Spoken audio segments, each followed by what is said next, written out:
morning, Earthlings. How you doing today? Welcome to the show. Josh Poet with you here for another round of first contact information. All right, let's start things off with our date today. We're at a new month on the Gregorian calendar. It's September. However, it is a different month on the Dream Spell calendar. It is the second month. Now, on the Dream Spell calendar, the date is the blue self-existing monkey guided by the hand. The blue self-existing monkey guided by the hand. Blue is the color of transformation. The self-existing tone is tone number 4. It's called the self-existing tone of form. The symbol for today is the monkey, and the monkey is all about illusion and magic. Think of the Lion King, the little monkey Rafiki, the blue monkey. That's the idea here. This is the blue monkey. And then you got the hand. The hand's all about accomplishment. Altogether, we've got the blue self-existing monkey guided by the hand. The phrase for today is, I define in order to play, measuring illusion. I seal the process of magic with the self-existing tone of form. I am guided by the power of accomplishment. On the Gregorian calendar, it is Thursday, September 1st, 2011. Now, as we're into a new month and we're only now 10 days away from the big September 11th memorial that they're going to be doing. Who knows what's planned for September 11th, but one of the things that is planned here leading up to that is we're going to continue to be playing information about 9/11. We've been doing Blueprint for Truth all this week. I'm going to play another clip today, tomorrow, and then next week we're going to get into something else, probably Loose Chains. That's one of the real big movies out there in the 9/11 movement, along with Blueprint for Truth. So we want to make sure you get all that. All right, enough rambling. Here you go. This is Richard Gage, AIA. Continuing on, this is part 5. And he puts a magnet over it, and he finds that there are small particles that come up to the magnet. Some of them are angular. Some of them are round. They look like this.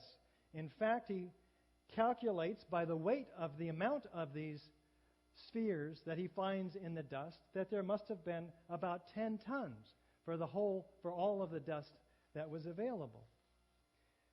They're about a 1/16 of an inch in diameter, the largest ones, and most of them, though, are smaller than a human hair. What could produce such an incredible array of microspheres? Well, if you had thousands of cutter charges going off in the columns and beams throughout the building, and they were under this incredible pressure, what you'd see is something like this. Tens of thousands or millions of tiny droplets. What's the shape of those droplets? When a liquid is dispersed like this, its surface tension forms itself into almost a perfect sphere. In the case of molten iron, those droplets cool and they fall along with the dust everywhere. He compares the spheres to a known thermite experiment performed by John Peroulis in Nevada, which finds the same spheres. In fact, we do another XEDS, and we find in the microspheres the same kinds of evidence. We have iron, manganese, and in the case of this known thermite signature, it matches basically. In other words, we have a controlled experiment to compare the results against. And for those who know how to read these graphs, such as Dr. Jones and others, this is pretty much of a direct match indicating that this is the signature of thermite. Dr. Jones is not the only one who finds these iron-rich microspheres. The EPA finds them in all the dust and the toxicological studies they're doing. They have no idea where they came from. They don't report the results other than just a tiny bit. They're curious. They sweep it under the rug. It has only one possible formation, and that is from liquid molten iron under extreme pressure. R.J. Lee finds the iron-rich microspheres on top of the Deutsche Bank building in their toxicological studies. Is this what corroded the tops of these cars? This atomized thermite, cooling. Manganese was also found in large proportions, very toxic stuff from the city's chief medical examiner. Very, very concerned about it. Well, Dr. Jones concludes that given the mix of trace metals present in these high concentrations in the dust, such as zinc, copper, manganese, and the formation of iron-rich aluminum spheres, it's clear that significant aluminothermic reactions occur, and he can reverse engineer this and suggest to us that there must have been in the thermite mix powders of aluminum, iron oxide, copper oxide, zinc nitrate, and potassium permanganate. Well, would there possibly be any unignited thermite pieces in the World Trade Center dust? Indeed, he finds it. It also comes up to the magnet from his dust samples. Many chips. This one, a 1/16 of an inch long, red on one side, gray on the other. The red side is composed of tiny iron oxide particles and aluminum. In fact, he does an XEDS on this stuff too, and he finds a little bit of sulfur, more aluminum, lots of iron, and manganese. And compare that to the traditional thermite, it's also a match for unignited thermite. This stuff is not made in a cave in Afghanistan. The Lawrence Livermore Lab came out with papers only a year or two ago about this stuff. The particles being so small allow for almost instantaneous ignition between the two chemicals, the aluminum and the iron oxide, producing very explosive results. Los Alamos Lab and Lawrence Livermore Lab have produced these results. Then he continues his study and finds additional chips that are partially ignited, with spheres embedded in them, indicating that the source of the spheres is, for all intents and purposes, identified very clearly here.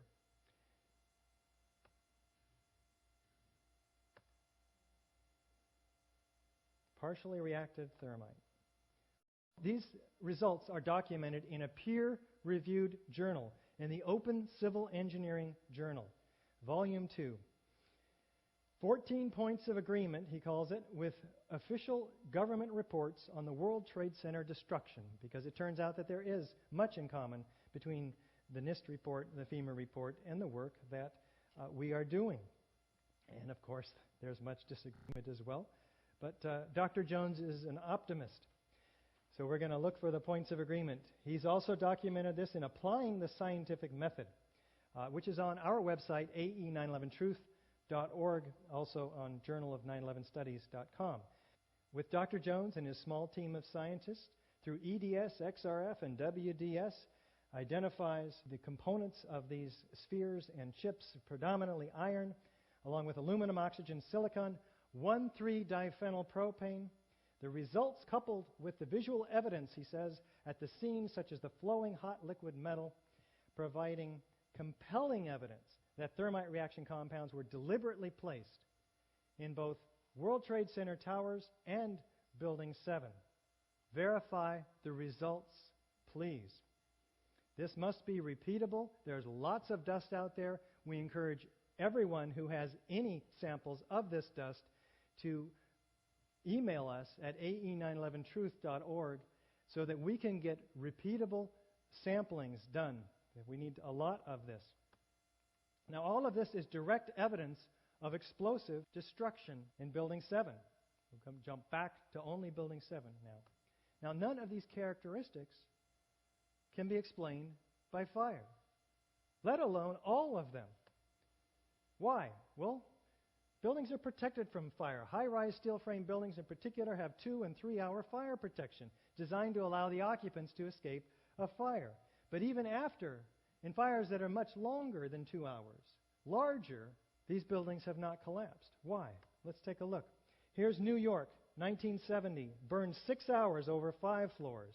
Los Angeles, 3.5 hours over 5 floors. Philadelphia, 18 hours over 8 floors. Caracas, Venezuela, burned 17 hours over 26 floors. Not one of these fires brought these high-rises down. In fact, no steel frame high-rise building has ever been brought down by any fire. Yet relatively small and randomly placed fires and a whole lot of smoke is to have brought this skyscraper, Building 7, down in 6.5 seconds after burning in just that afternoon. How about that FEMA report and these investigations? Well, we had 4 investigations starting in 2001 with the ASCE, American Society of Civil Engineers. We're told these are volunteers, but these are not your average PTA volunteers. These guys earn $10 million annually average between them, working for the Defense Department with their expertise mainly on blast resistance of buildings. Then we have the FEMA report in 2002, which finally got some funding, $600,000. Compare that to the $40 million effort to find out the source of those stains on Monica Lewinsky's dress. This is easily the 3rd worst structural failure in modern history. It deserves a far greater response and resources. In 2002, we had the Silverstein-Weidlinger report, responsible for reversing the theory of FEMA, which came up basically with the pancake theory, or the zipper theory, where one truss pulled away from the columns and then caused the others to pull away, and that chain reaction went around, and then the floors pancaked all the way down. We'll talk about that. Silverstein-Weidlinger report was responsible for changing that theory, because if that were true, it would have been the bolts that broke, and therefore Larry Silverstein, the overall owner of this complex, would not have been paid his $5.6 billion that he's been paid on the insurance settlement. Why? Because that would have been the building's fault instead of the terrorist's fault. So we had to have another theory. And the new theory states that the trusses sagged, pulled in the columns. They blamed the persistence of that connection. And then the columns buckled, and then the whole thing came down. Either way, it's something that we're going to be looking at very, very critically here in a moment. Then we have the NIST investigation, which took over all of these investigations in 2005 and came up with a 3-year, $20 million effort. We'll take a close look at NIST's work. These experts who worked on these buildings all worked from the FEMA report, and he puts a magnet over it, and he finds that there are small particles that come up to the magnet. Some of them... What if our government was responsible for some of the greatest crimes against this nation? Would you really want to know? These are big questions, but these questions deserve answers. It's time to demand the truth. People should not be afraid of their governments. Governments should be afraid of people. 9/11 was an inside job. Kennedy was killed by the CIA. Jimmy Carter saw a UFO. Answers to secrets you need to know. So wake up, wake up, wake up, wake up. Wake up, wake up, wake up. Wake up, wake up, wake up, wake up. Wake up, wake up, wake up.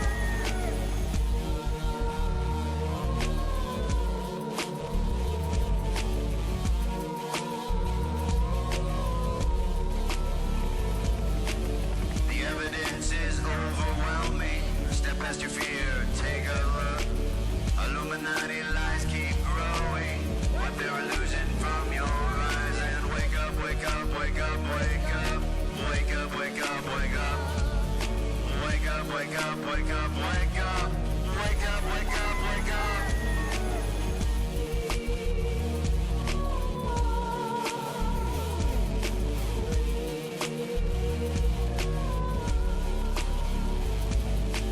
What would our founding fathers say if they were alive today? Must be turning in their graves. Redcoats are coming, Big Brother's watching. Wake up, wake up, wake up, wake up. Wake up, wake up, wake up.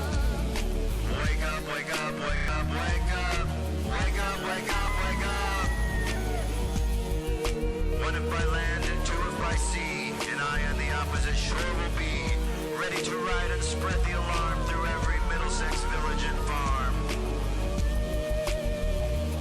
Whenever any form of government becomes destructive of these ends, it is the right of the people to alter or abolish it.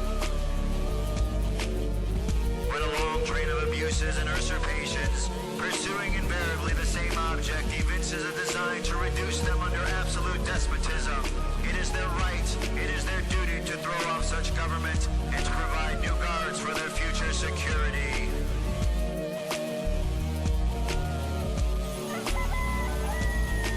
Wake up, wake up, wake up, wake up. Wake up, wake up, Wake up, wake up, wake up.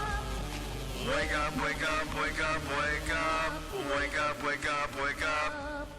Wake up, wake up, wake up, wake up. Wake up, wake up, wake up. Patriots arise.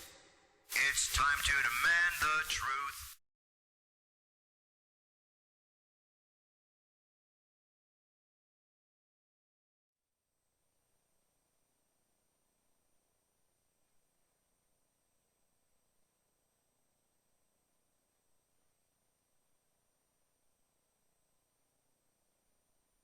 All right, Dirk, thank you very much. This is Josh, and this is the UFO news for today.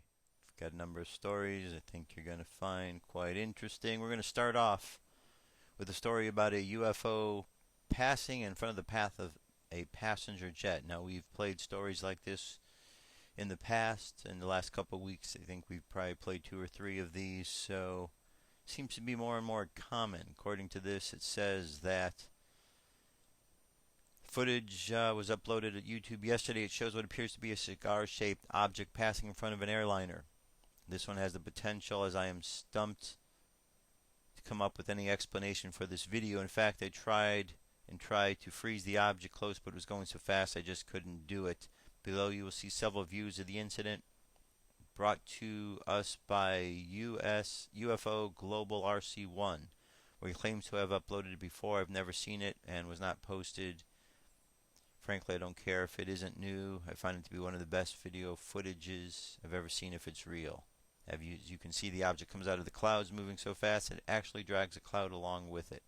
I think we've seen this one before. Let's look at it again just to get a good look at this, because it seems to be drawing some attention. Alright, here's the plane right here.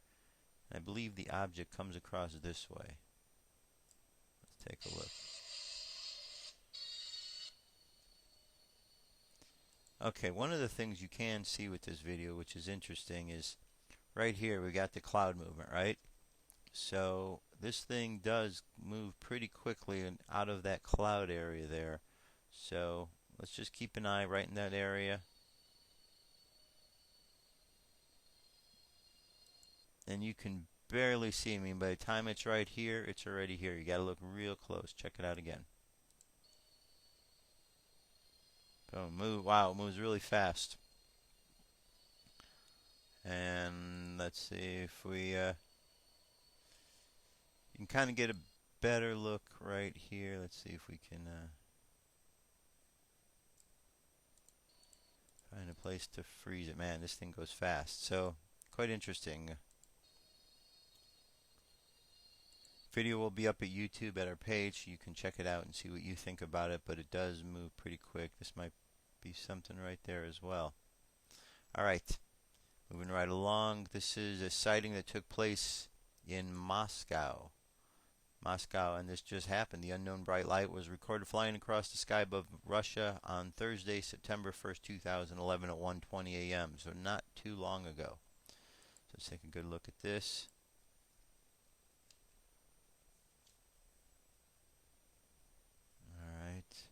There we go, right here.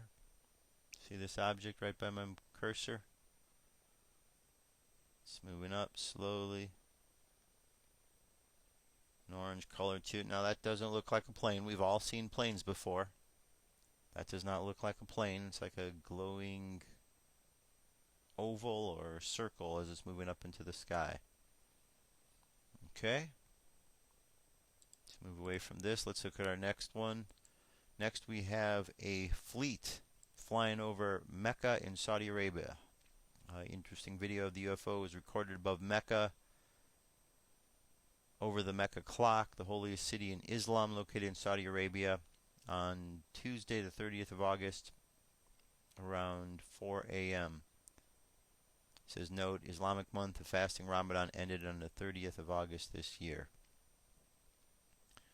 Witness reported that just before the Vaha prayer, I watched a UFO fleet moving around the lights of the huge clock, grabbed my Nikon D5100 with a Sigma 70-300 lens and shot some of it. So let's see what was captured here.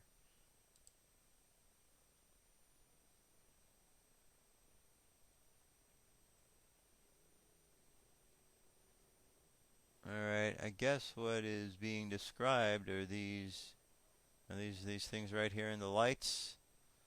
It looks like right here. You can see right in the middle where this light is shining. This looks like there's something above that. Oh yeah, definitely as you get higher, they become a little bit better and easier to see. And there's definitely more than one. Something flying right above that light there.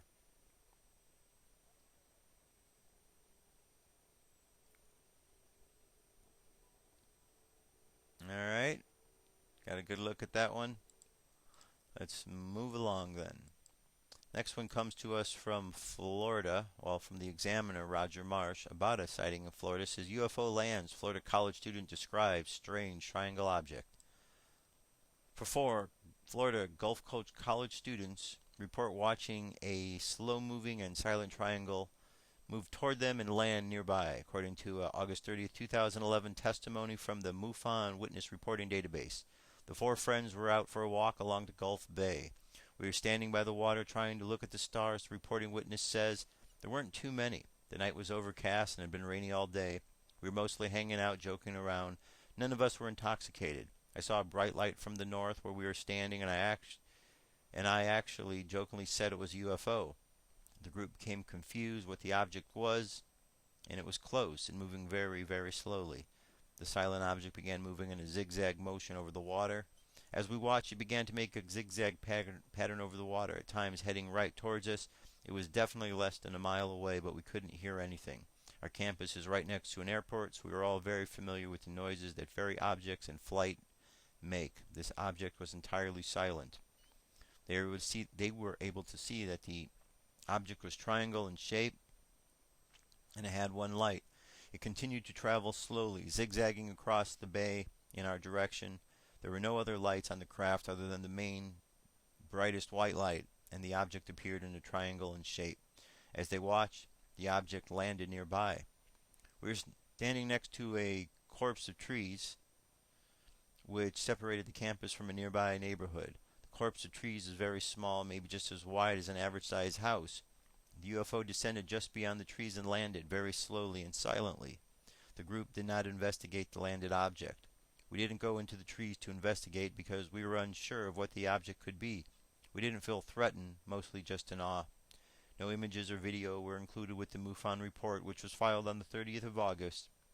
The events beginning at 10 p.m. on the 20th. There wasn't any town name mentioned, just the report. Okay, and we have one more story for you here. And this is a sighting that took place over Fontana Hills in Arizona. So let's look at this. Alright. There we go. We got object right here. Let me just, like, inside my mouse there. We got 2 lights. Appear to be flying together in some sort of formation or part of the same craft. There seems to be a 3rd light that's part of it, maybe blinking.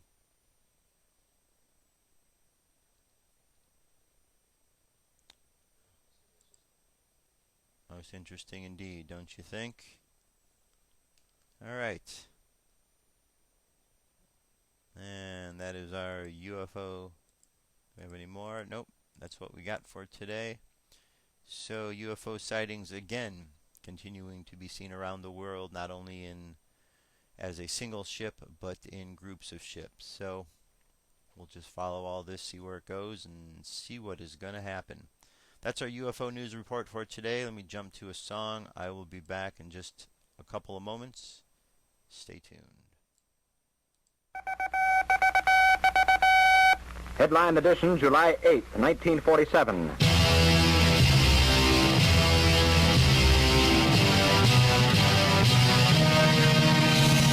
One day, I was looking to the sky. I saw it. Up above the clouds, it was a silver shiny disc floating high above the ground. Then I saw them waving to me. It was E.T. and his family. something happened up the street from the ground. Through the sky like a shot, the UFO down. Roswell, he didn't make it home. Roswell,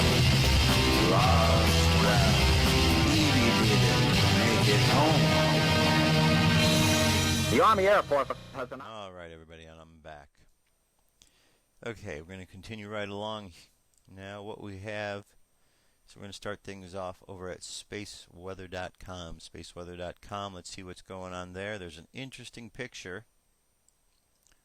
Well, first let's get this first story. Juno photographs Earth-Moon system. NASA's Juno spacecraft en route to Jupiter has turned and photographed the Earth-Moon system from a distance of millions of miles. This is a remarkable sight people get to see all too rarely, said Scott Bolton, Juno principal investigator from the Southwest Research Institute in San Antonio. Let me click on this, see if we can get a look at this image here. Oh yeah, look at that. Not really a lot to see in that picture, except two white dots on a screen. Okay. Right here, this is another story I want you to check out. Giant sine wave. Imagine a sine wave 4,000 kilometers long. Well, yesterday, NASA's Solar Dynamics Observatory is monitoring just such a structure. It's an enormous filament of magnetism slithering over the sun's northeastern limb. One of the wave's troughs appear to be passing through the core of the sunspot 1282. If so, an eruption of the sunspot could have an interesting ripple effect on the greater filament, perhaps even causing it to collapse. Readers with solar telescopes are encouraged to monitor the region for possibilities. So let me give you a better close-up look of this here. There you go. This is the object, and this here is what they were saying was slithering across, I'm guessing. Can't really see it, any motion in this one, but there you have it. You can check out more at spaceweather.com. Alright, and we don't have any particular, we have the solar wind is really low today, 296 kilometers per second, and if we go down, we also will find out that we really don't have much in the way of any sort of geomagnetic storms or anything coming our way. If you're into high altitudes, 15% chance. If you're in your low altitudes, 10% chance. So very small that something's going to go on today. But we'll keep an eye on this activity in the sun, because perhaps if this cuts loose, it might change those storm forecasts. Moving right along. This one's quite interesting. I don't know what to make of this. If this is real or not. It is an insect that moves really fast. It's going to be on the right-hand side of the screen here. And this was taken, well, someone spotted this on one of the cameras at the Fukushima plant.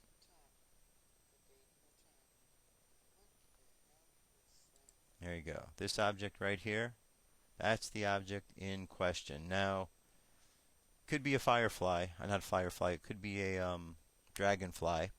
Kind of looks like it, but it moves around. Okay, and here is something else over here. Now that also, these may be simple things. These may be dragonflies, maybe a hummingbird, some sort of creature.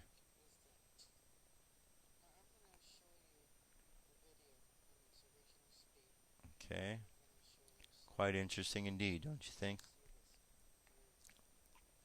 Here you go. You're going to be able to see it again.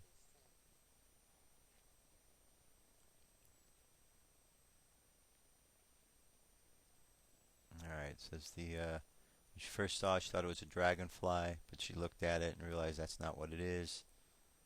And in the slowed down motion here, you're going to see it again. And whatever it is that comes in on the right hand side of the screen is the very interesting thing. Right there. Quite interesting indeed. It's I don't quite know what to make of that. Looks sort of like some strange little alien head and two arms, white color, but you know, it may not be. It may just be a who knows what it is. All right, moving right along. We have another story about some massive fish die-offs again. And whenever these massive fish die-offs happen, well, it's something that we should definitely take note of because there really is no reason for these things just to happen. Fish don't just normally die off.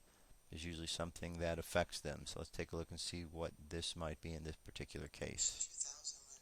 Here I'm getting ready for bed, and I almost forgot to do this video.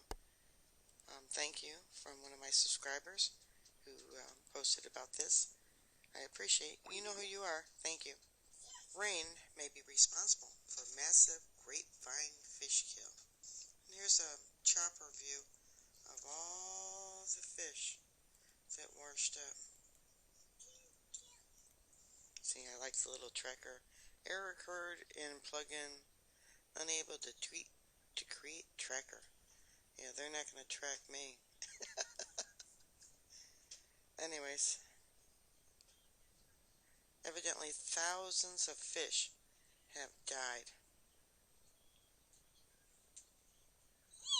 Okay, thousands of fish were found dead in Grapevine Lake on Tuesday. It's a major fish kill, with its victims lining the banks of the popular lake. Fish kills are sometimes we've been seeing in lakes across North Texas this year. Along with Lake Grapevine, similar problems have been reported at Lake Levon, Lake Ray Hubbard, and Lake Worth. Interesting. And Lake Texomona, I know I'm pronouncing that wrong, is now dealing with an algae bloom that's dangerous to both aquatic life and humans. Texas Parks and Wildlife dispatched its kill and spill team to investigate the lifeless fish on the shore of Grapevine Lake, something boaters and fishermen haven't seen recently. 10 years I've been out here and I haven't seen anything like this, and I don't understand it, said boat owner Robert Russell. It's kind of sad and kind of shocking, said David Canley, another boater. Come out and see all these dead fish, and you suspect there's gotta be something wrong. The primary cause of a fish kill is low oxygen levels in water. I don't know if it's the heat, oxygen, lack of oxygen, or just stress them, said fisherman Bobby Suhu. Heat can stress fish, but low levels of oxygen cause fish to swim near the surface to gulp for air. State wildlife experts believe the fish kill may be the result of Monday's rainfall. Rain can stir up lake, displacing the oxygen-rich water where fish live and starving them out. Large fish generally dive first, followed by smaller ones. You wonder if it's safe to be out here in the water and swimming, and a lot of boating activity in the water, said boater Robert Russell. Unlike Lake Texomona, which is closed to recreation because of algae bloom, Grapevine and Levon both remain open. Alright, so there you got a bunch of fish that died off, and again, this is always suspicious when you get animals dying off, because animals are sensitive to light, to sound, to energies, and you know, it's important to pay attention. So maybe the water's heating up, I don't know, maybe there's an effect that's going on from HARP and what HARP is doing. It seems to be happening in other areas where there's been HARP patterns and signatures that have been picked up.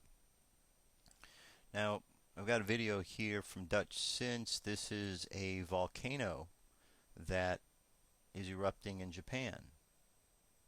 It's not like they don't have enough problems already. Now they got a volcano. Look at this one here. Watch this go.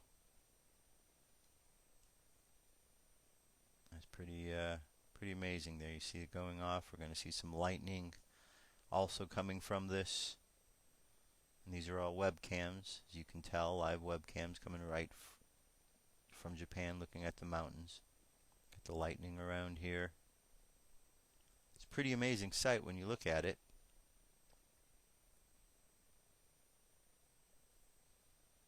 Okay. good.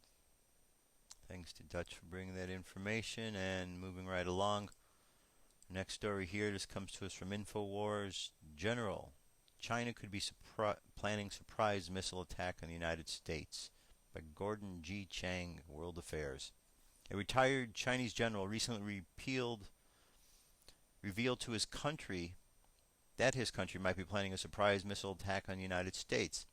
The public comment of Zhu Zhangyu came as a response to WikiLeaks revelations that last year Washington has warned its allies beforehand of China's test of a missile interceptor. Secretary of State Hillary Clinton, in a classified cable sent last January 9th, instructed American embassies in Australia, Britain, Canada, and New Zealand to notify those countries of upcoming Chinese launches 2 days later.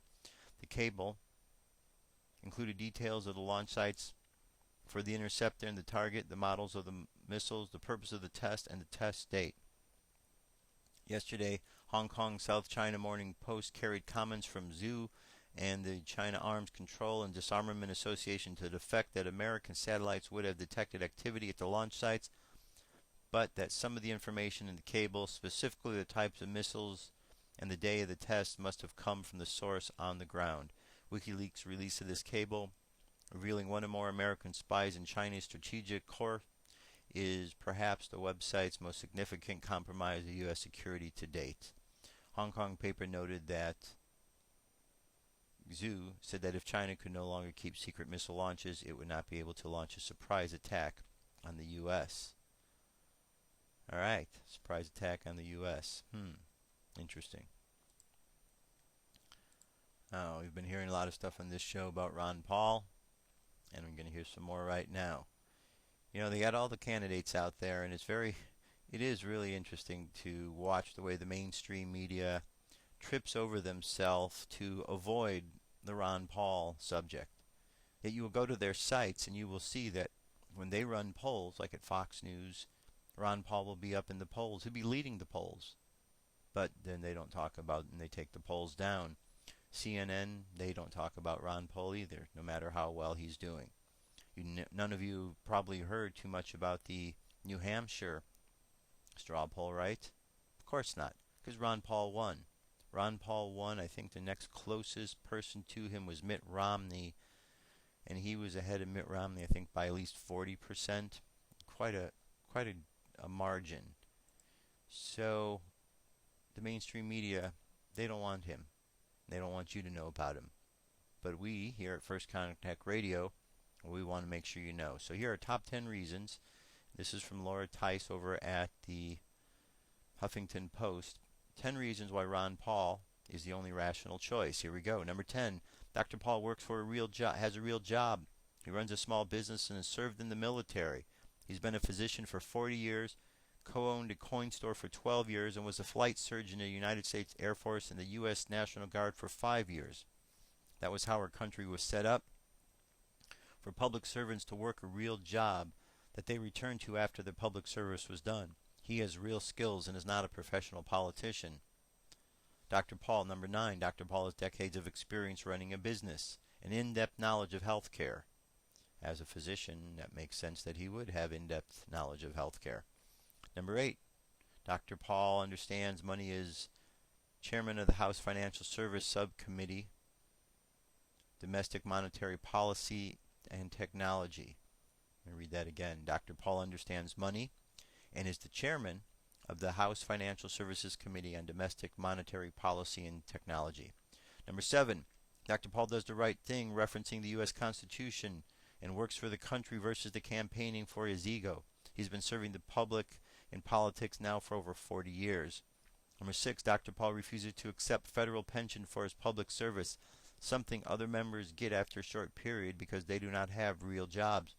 According to Dr. Paul, to receive a pension for public service would be hypocritical and immoral. Number 5, unlike most candidates out there, Dr. Paul is not a good-looking, smooth-talking snake charmer and charismatic zealot. He is a regular, plain-spoken person who says it the way it is. Number 4, Dr. Paul doesn't care if big groups like him, like unions and businesses. His donations come primarily from individuals, not from groups. He's willing to serve his country honorably without personal gain. Dr. Paul will do what is right for the U.S. based on the Constitution, whether or not big money or big government likes it.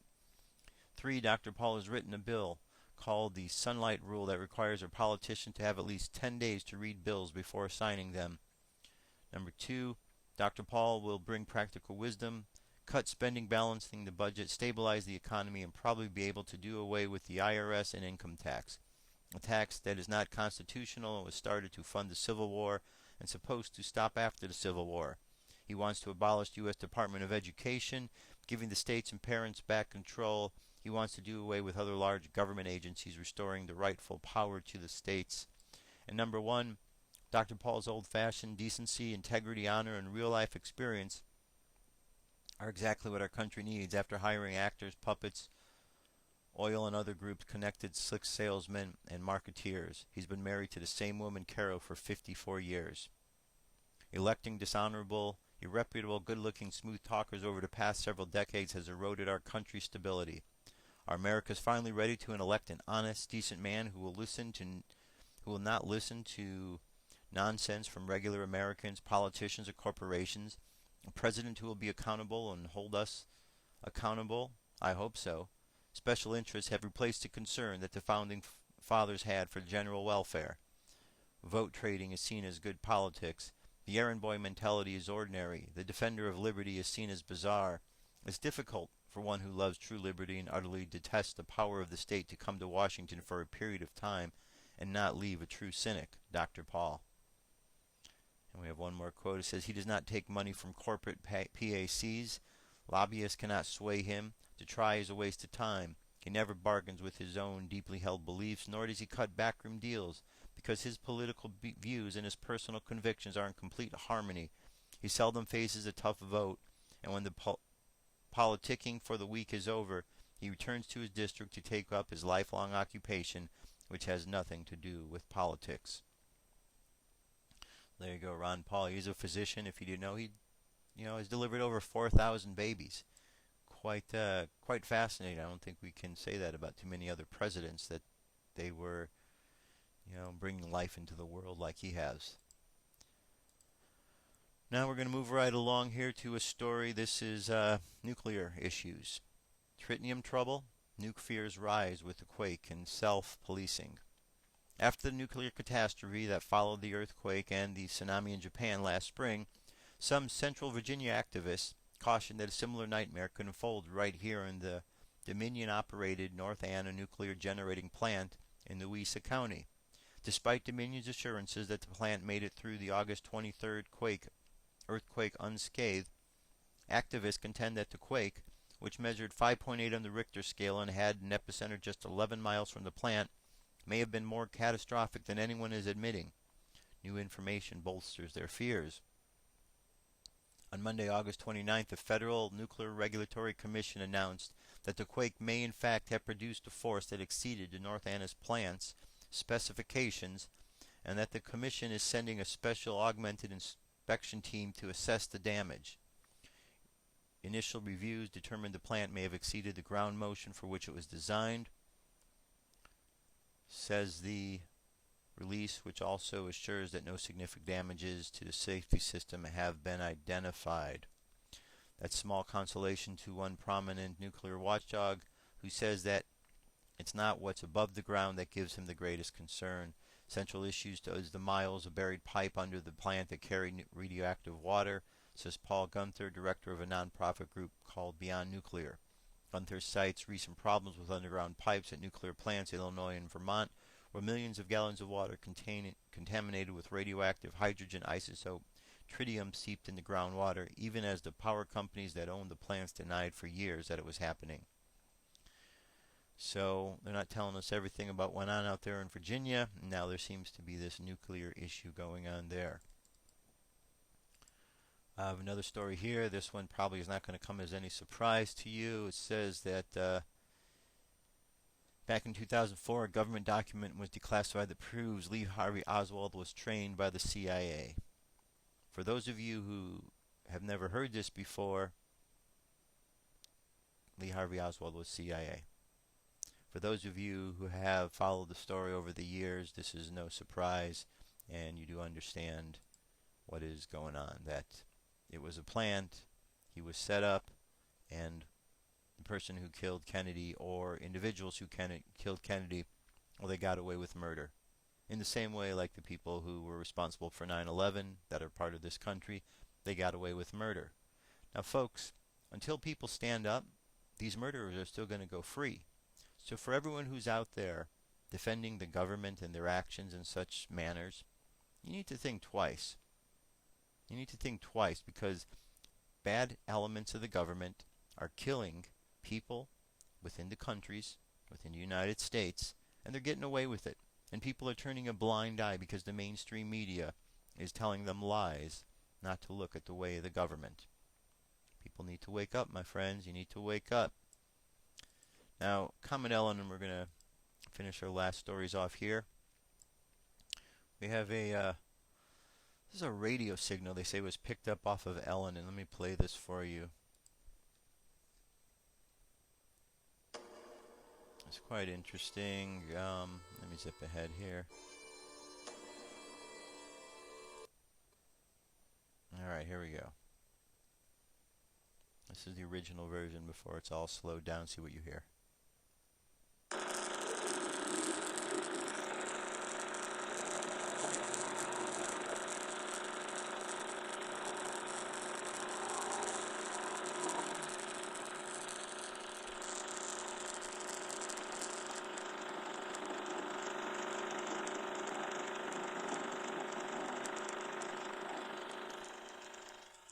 Alright, let me go on and read the article here. You just heard that. It says that in our last report in Elenin, we had informed Elenin comet coma diameter exceeds 1.274 miles larger than Jupiter.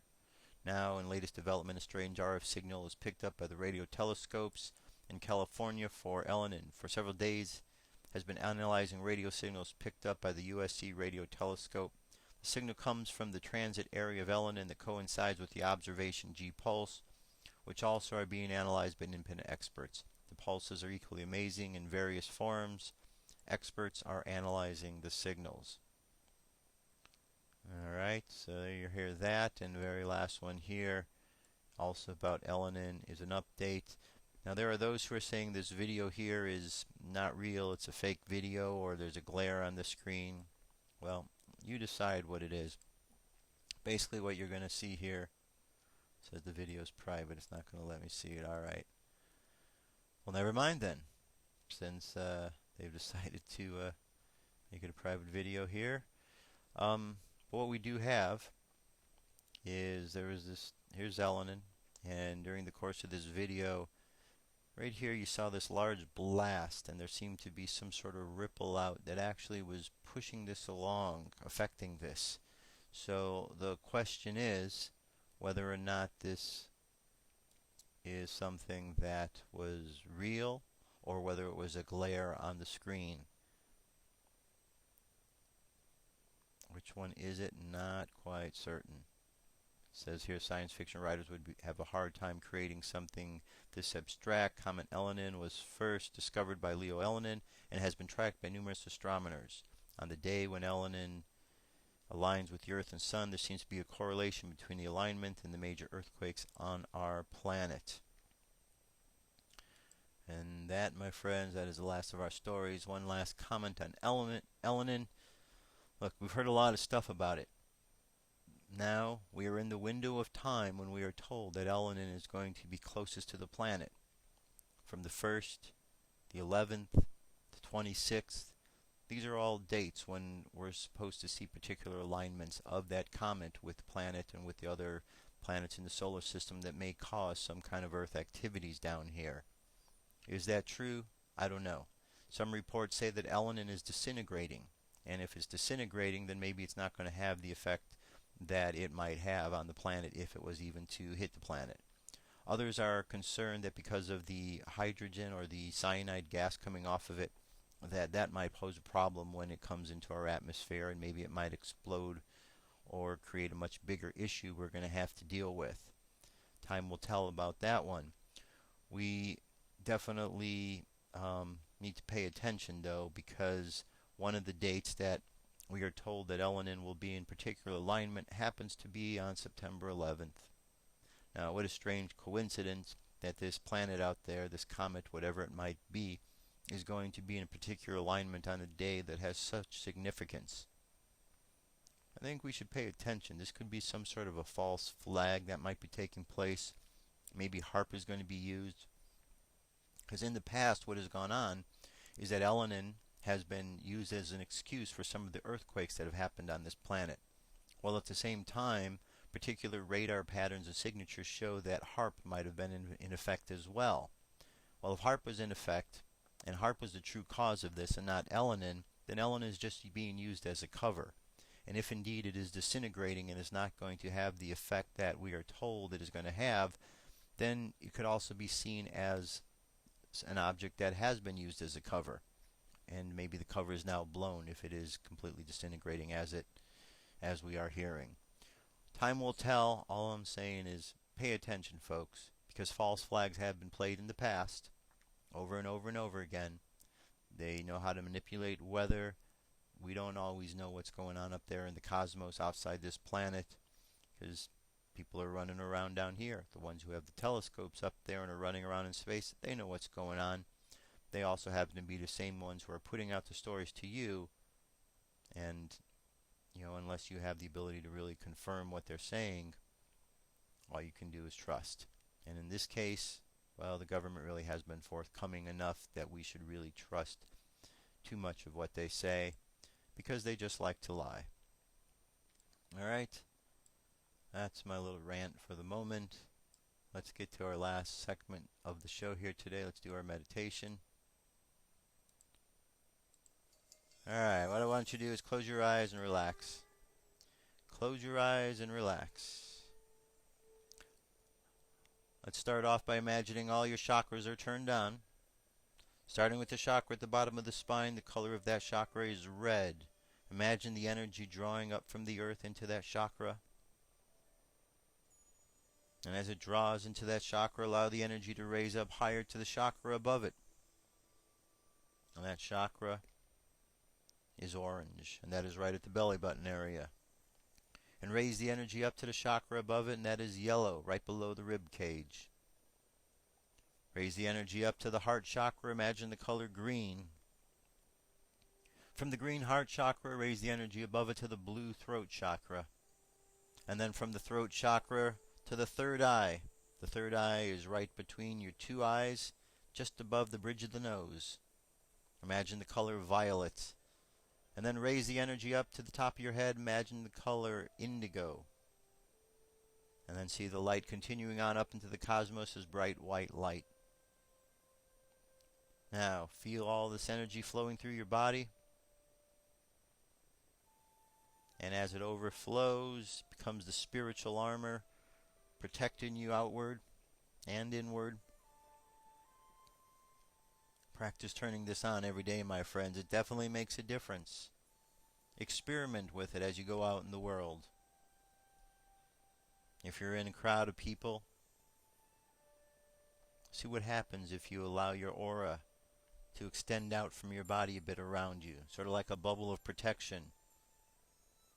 Imagine just it growing around you. You'll notice people stepping away. They'll feel that there is something around you. They'll feel that there is something moving them forward. We all have this ability, my friends. And if we use our energy in such a way, imagine the protection we might be able to create. Imagine now that you have a clear mind, that all thoughts of worry, doubt, and fear are dissipated. And with this clarity of the mind, you are able to properly assess situations and use your energy at its most beneficial. And in using the energy in the most beneficial way possible, you're able to actually send out this protective energy all over, all around the world. By using your energy effectively, you're able to protect yourself, your loved ones. Imagine sending now a ray of green love from your heart chakra all around the planet. Imagine that love going out and connecting with each and every individual on this planet. Imagine you feeling the love being sent to you from everyone around the planet as well. Let's take all that love and let's send it down to the earth. Imagine it going into the earth, because the earth needs the love too. She's going through her changes and her growing pains. And then send this love up into the cosmos. Let the space brothers and space sisters up there feel the love that you are sending. Let them know that you, down here on this planet, are ready for a big change. Ready to step up and take your place in the cosmos. For galactic graduation is directly ahead of us, my friends. Now, holding all of these thoughts in mind, last thing I want you to do is just imagine happy thoughts for the world today. Just think happy thoughts, blessings for the whole world, and with that in mind, let's bring our energy and attention back to the present moment on the count of 3. 3, coming back to the present moment filled with confidence. 2, coming back to the present moment filled with faith. And 1, coming back to the present moment happy, healthy, and whole. Happy, healthy, and whole. And that, my friends, well, that's the end of our show. That's our meditation. Go out into the world. Have a great day today. Talk to somebody you've never talked to before. Just spread some good vibes around the world. Remember, we're all in this together. And whatever's going to happen, we have the ability to collectively use our energy to make a positive difference in this world. So don't buy into all of the lies and all of the fears that are sent your way, because they're sent from everywhere. Put up that protective armor, protect yourself from the lies and the fears, and stand strong in your faith. Stand strong in your integrity, and you'll notice a big difference, a big positive change in your life.